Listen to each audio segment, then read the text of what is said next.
जरा सोचिए, एक बहुत बड़ी ग्लोबल पावर अचानक से दावा करती है कि उसने भारत और पाकिस्तान के बीच सुलह कराई, और अगले ही पल भारत का जवाब आता है ऐसा कुछ भी नहीं हुआ। तो बस यही हुआ है हाल ही में। चलिए आज इसी पूरे डिप्लोमैटिक पजल को, इसकी परतों को खोलते हैं और समझते हैं कि आखिर इस दावे और इनकार के खेल के पीछे चल क्या रहा है। तो इस कहानी में असल धमाका हुआ इस एक बयान से। चीन के विदेश मंत्री वांग यी ने यह दावा किया कि बीजिंग ने यानी चीन ने भारत और पाकिस्तान के बीच तनाव कम करने में एक मीडिएटर, एक मध्यस्थ की भूमिका निभाई है। और ये कोई छोटे मोटे दावा नहीं था। इसने दिल्ली से लेकर वॉशिंगटन तक हर जगह डिप्लोमैटिक सर्कल्स में एक तरह से हलचल मचा दी थी। और भारत की तरफ से रिएक्शन बिल्कुल सीधा, सपाट और सख्त, एक बड़ा सा नहीं। नई दिल्ली ने इस दावे को पूरी तरह से खारिज कर दिया। और यहीं से शुरू होता है हमारा आज का ये टकराव। एक तरफ एक बड़ा दावा और दूसरी तरफ उसका उतना ही दो टूक खंडन। तो चलिए अब इस दावे की थोड़ी गहराई में चलते हैं, देखते हैं कि चीन आखिर कहना क्या चाह रहा था और इस बयान के पीछे उनका असली इरादा क्या था।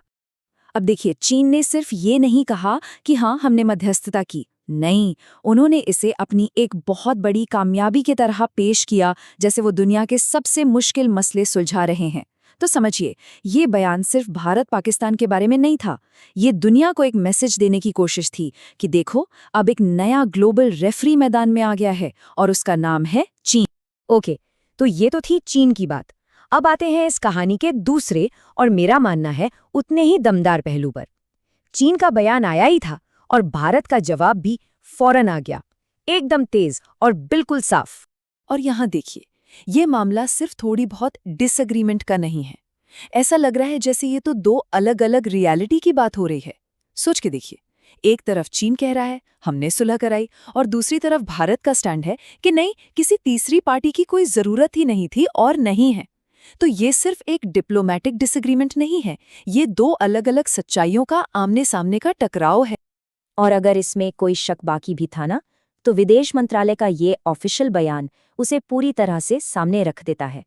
इसके शब्दों पर गौर कीजिए, कोई भूमिका नहीं हो सकती, ये कोई रिक्वेस्ट नहीं है, ये कोई गुजारिश नहीं है, ये एक लक्ष्मण रेखा है। ये भारत की फॉरेन पॉलिसी का वो अटल सिद्धांत है जिसे बार बार पूरी दुनिया के सामने दोहराया गया है। अब इसमें सबसे इंटरेस्टिंग बात क्या है पता है? ये कहानी हमें थोड़ी सुनी सुनी सी लगती है। ऐसा नहीं है कि ये पहली बार हो रहा है। असल में ये तो एक ऐसे पुराने नाटक का अगला ही सीन लगता है जो पिछले कुछ समय से लगातार खेला जा रहा है। जरा इस टाइमलाइन पे नजर डालिए।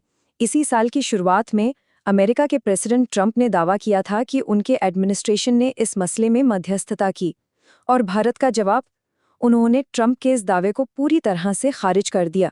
और अब चीन के विदेश मंत्री वांग यी ने भी सेम दावा किया, और भारत की प्रतिक्रिया एक बार फिर वही कि हमें किसी तीसरी पार्टी की जरूरत नहीं है।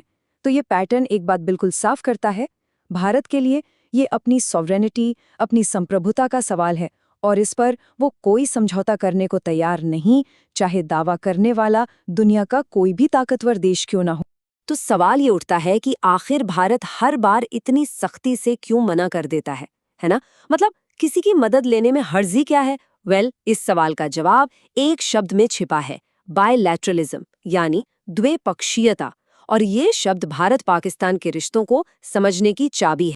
बायलैटरलिज्म का सिद्धांत देखिए बहुत सिंपल है। इसका मतलब बस इतना है कि जब भी भारत और पाकिस्तान के बीच किसी भी मसले पर बात होगी तो उस कमरे में सिर्फ दो कुर्सियां होंगी, एक भारत के लिए, एक पाकिस्तान के लिए। That's it. किसी तीसरी पार्टी के लिए कोई जगह नहीं है, न कोई रेफरी, न कोई जज, न ही कोई मीडिएटर।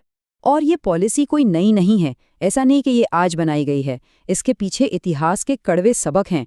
1948 और 1965 के युद्धों में जो बाहरी दखलंदाजी हुई थी ना, उसने मामलों को सुलझाने की बजाय और उलझा दिया था। तो इसी तजुर्बे से सीखते हुए 1971 की जंग के बाद जो हिस्टोरिक शिमला एग्रीमेंट हुआ, उसमें दोनों देशों ने मिलकर ये तय किया कि आगे से सारे मसले सिर्फ आमने सामने बैठकर ही सुलझाए जाएंगे। और भारत आज भी उसी समझौते पर एक चट्टान की तरह खड़ा है। ठीक है, तो भारत का स्टैंड तो हमें समझ में आ गया, लेकिन अब वापस उस असली सवाल पर आते हैं कि जब भारत का रुख इतना क्रिस्टल क्लियर है तो फिर चीन ने ये दावा किया ही क्यों? आखिर इसके पीछे उनका मकसद क्या हो सकता है?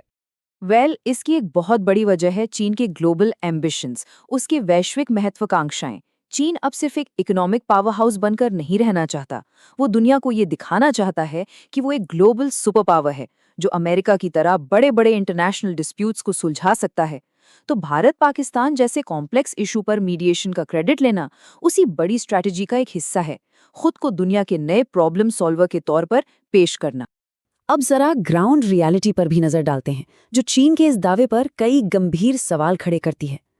देखिए, उस दौरान दोनों देशों के नेताओं के बीच चीन ने कोई डायरेक्ट बातचीत नहीं करवाई, कोई मीटिंग अरेंज नहीं हुई। और सबसे बड़ी बात, रिपोर्ट्स के मुताबिक उसी समय चीन पाकिस्तानी सेना की मदद कर रहा था। अब आप ही सोचिए, कोई मीडिएटर एक पक्ष की मदद कैसे कर सकता है? ये बातें आपस में बिल्कुल मेल नहीं खाती। तो कुल मिलाकर इस पूरे किस्से से हम क्या समझें, इसका निचोड़ क्या है? ये सिर्फ एक दूसरे के बयानों को काटने का खेल नहीं है, इसके पीछे बहुत ही गहरे मतलब छिपे हैं। देखिए, ये लड़ाई सिर्फ इस बात की नहीं है कि पीस का क्रेडिट किसको मिलेगा। नहीं, ये लड़ाई है नेशनल सॉवरेनिटी की। ये लड़ाई है उन हिस्टोरिक अग्रीमेंट्स के सम्मान की।